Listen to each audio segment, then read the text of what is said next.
اعوذ باللہ من الشیطان الرجیم بسم اللہ الرحمن الرحیم قال اللہ تعالی عز وجل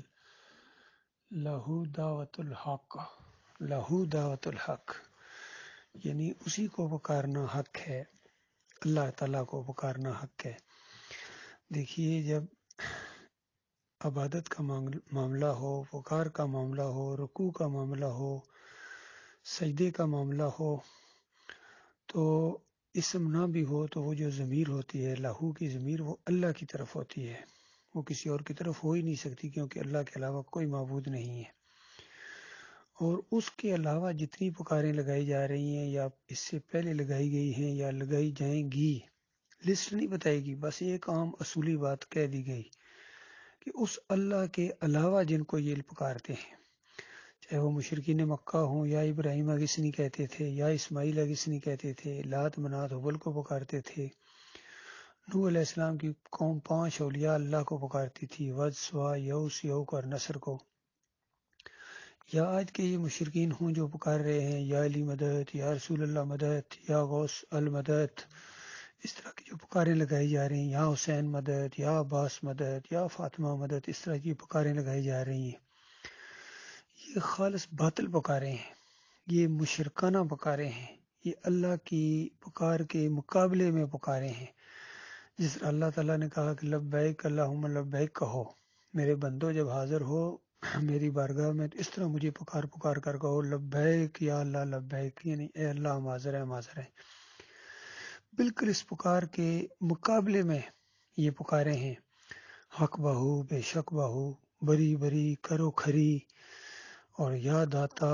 گنج بخش، اور یہ جو لبیک یا رسول اللہ، اس طرح کی پکاریں لگاتے ہیں، یہ خالص مشرکانہ پکارے ہیں۔ یہ نبی صلی اللہ علیہ وآلہ وسلم کو پوجتے ہیں، اللہ کے مقابلے میں ان کی بندگی کرتے ہیں، یہ ان کی اطاعت نہیں کرتے، ان کی بندگی کرتے ہیں، یاد رکھیے۔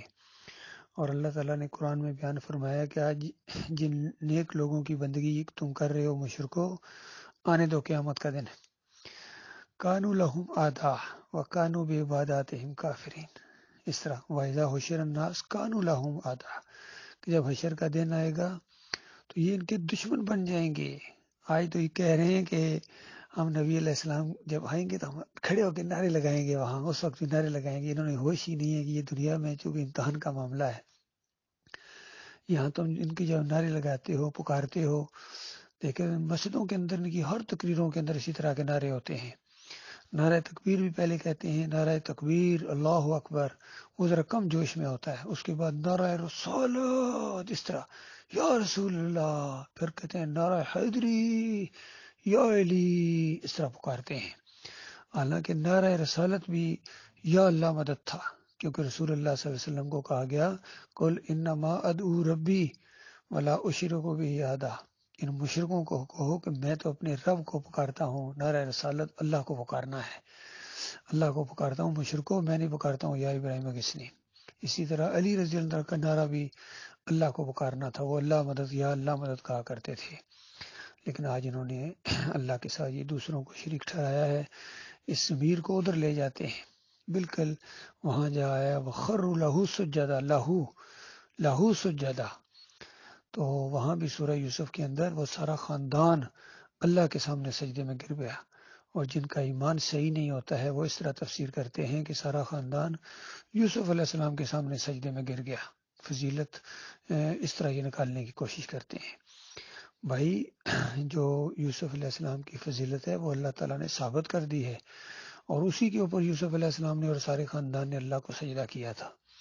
لیکن یہ کہنا کہ سارا خاندان یوسف علیہ السلام کے سامنے سجدے میں گر گیا، یہ بہت ہی مشرکانہ عقیدہ ہے، عقیدے کی خرابی ہے۔ اسی وجہ سے جو صحیح علماء تھے انہوں نے یہی فتویٰ دیا ہے کہ جو یوسف علیہ السلام کی طرف سجدے کا رخ موڑتا ہے ان کا ایمان خراب ہے۔ یہ ڈاکٹر مسعود الدین عثمانی رحمۃ اللہ علیہ کا فتویٰ ہے۔ ڈاکٹر عثمانی رحمۃ اللہ علیہ نے یہی دعوت توحید اس دور کے اندر جو اٹھائی ہے، سارے فرقوں کی جڑ کاٹ دی ہے، بریلیوں کی، دیوبندیوں کی، اہل حدیثوں کی، سلفیوں کی، صوفیوں کی، ان کے سارے مشرکانہ عقائد اس انداز سے ہیڈنگ باندھے ہیں اپنی کتابوں کے اندر کہ حیات النبی فی القبر کا عقیدہ شرک کی جڑ ہے، اور پھر کہا کہ سماع موتا یعنی مردوں کے سننے کا عقیدہ یہ شرک کی جڑ ہے۔ اسی طرح صوفیوں کے وحدت الوجود، حلول اور وحدت الشہود کے سارے مشرکانہ عقیدوں کا رد کیا اور ان کی جگہ توحید کے جو اللہ کی کتاب کے دلائل تھے وہ پیش کیے۔